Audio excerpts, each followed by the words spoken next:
Hi, my name is Liz Hathway and this is my run through the week ahead and the week starting the 7th of September. I'd like to start on a kind of a positive note because I'm really thinking this moon in Taurus at the beginning of this week is just so delightful.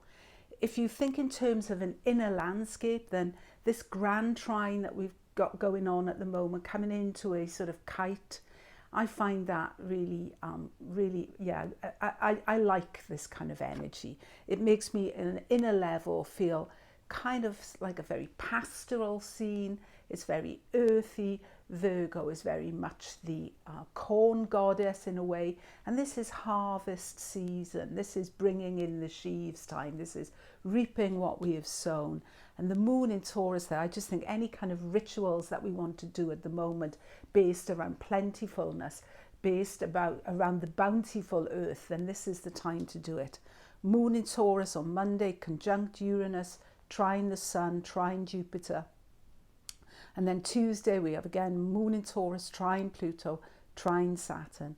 So yeah, this sense of earthiness, nature's gifts, what the earth has to offer us is very much present in the beginning of this week, this harvest host sort of feel.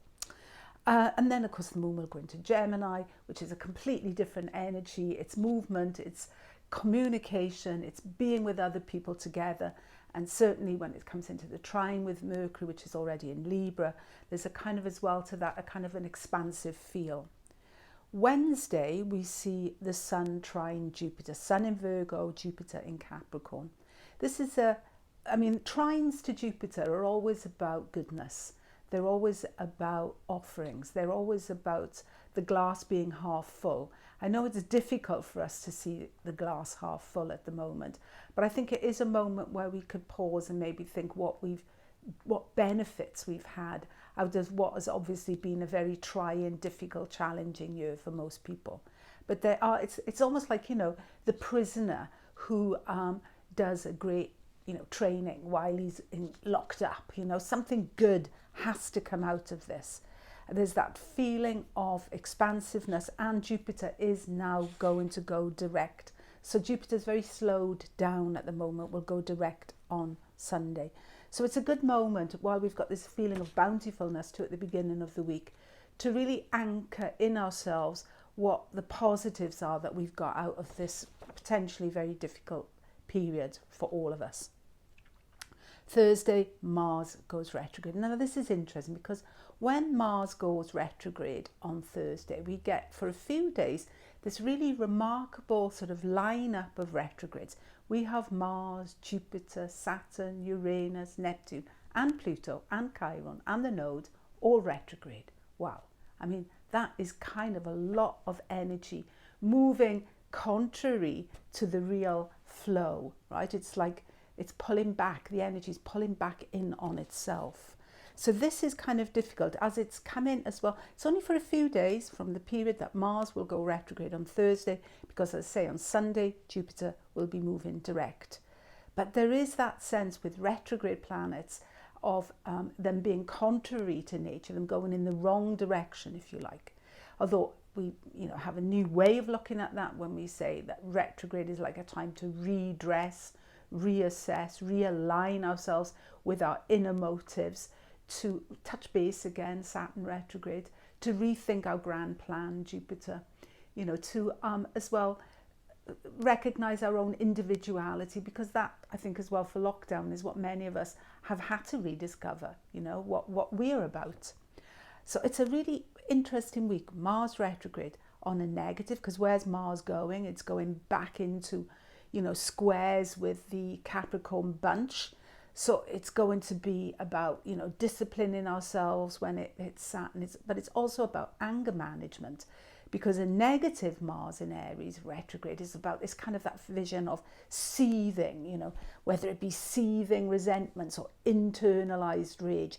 And in combination with Capricorn, my vision there is the sort of bubbling cauldron. It's all cooking up. So we have to manage this well, because internalized rage or anger or frustration, can quite often express itself certainly with a lot of planets in Capricorn, through the body, through physical ailments, aches and pains and headaches and what have you.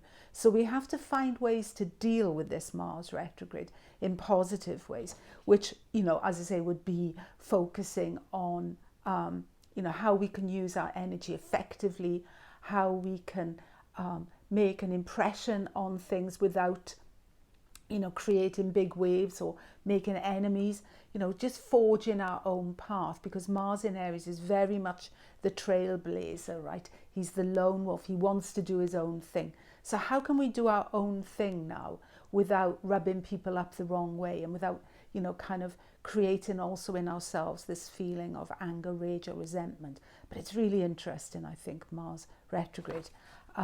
He will, yeah, he makes quite a lot of waves, because he's going back into, on the 29th of September, with Saturn almost stationary, he will again square Saturn. So Mars in a way seems to kickstart Saturn, because Mars, you know, smashes Saturn, if you like, and then Saturn goes, whoa, wake up, I'm going to go direct on that day. So there's a kind of interesting Mars-Saturn thing going on there. And then on the 4th of October, Pluto will station, always a very important time. He's putting his full weight down there. And then just a few days later, with Pluto still almost stationary, he gets another strike from Mars on the 9th of October. And then on the 19th of October, Mars will then square Jupiter. Mars still retrograde, of course. So Mars doesn't go direct until the 14th of November. And that's a day before the new moon in Scorpio. So these are just things to think about. The only final square Mars will make from Aries is to Pluto, because by the time Mars gets back into that sort of zone area of the 23 degree zone, 24 degrees of Capricorn, Saturn and Jupiter will have already bailed out and, you know, headed into Aquarius.